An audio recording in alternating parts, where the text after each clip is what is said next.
नौकरी या बिजनेस, क्या है बेहतर? एक समोसे वाले की कहानी। बड़े बाजार में माखन चंद की एक समोसे की दुकान थी।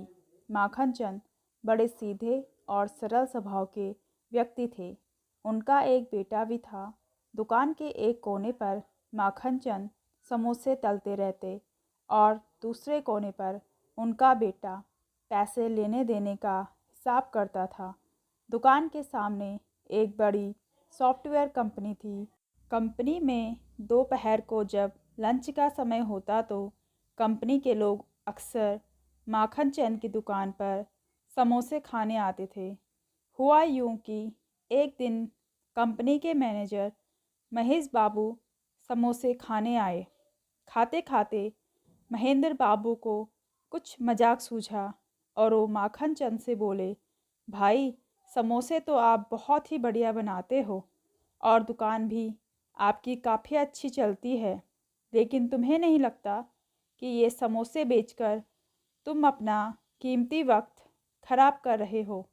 अगर थोड़ा और पढ़ लेते, थोड़ी और मेहनत करते तो मेरी तरह कहीं मैनेजर होते और ऐशो आराम की ज़िंदगी जी रहे होते।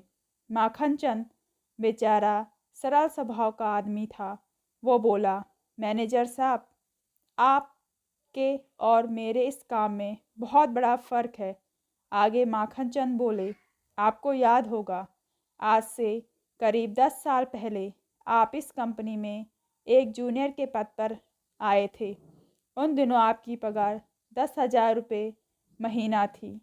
मेरे पास तब दुकान तो थी नहीं, तो मैं उन दिनों टोकरी में समोसे बेचा करता था और मेरी कमाई करीब 1,000 रुपये महीना थी।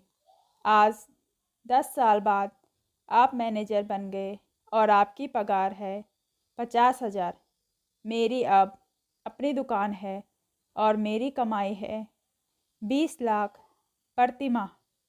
लेकिन चलिए, पैसा ही सब कुछ नहीं होता है। आपके अपने जीवन में जो मेहनत की है वो आपके बेटे के काम नहीं आएगी, वो आपके मालिक के बच्चों के काम आएगी। जब मेरा बेटा बड़ा होगा तो वो मेरी दुकान को संभालेगा और उसे कोई संघर्ष नहीं करना पड़ेगा।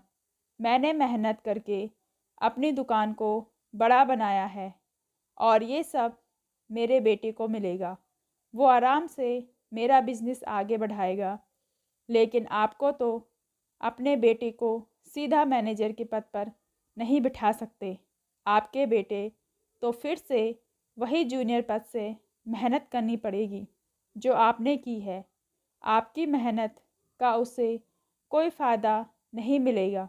झेपे से महेंद्र बाबू बिना कुछ बोले समोसे के पैसे देकर वापस कंपनी रवाना हो गए।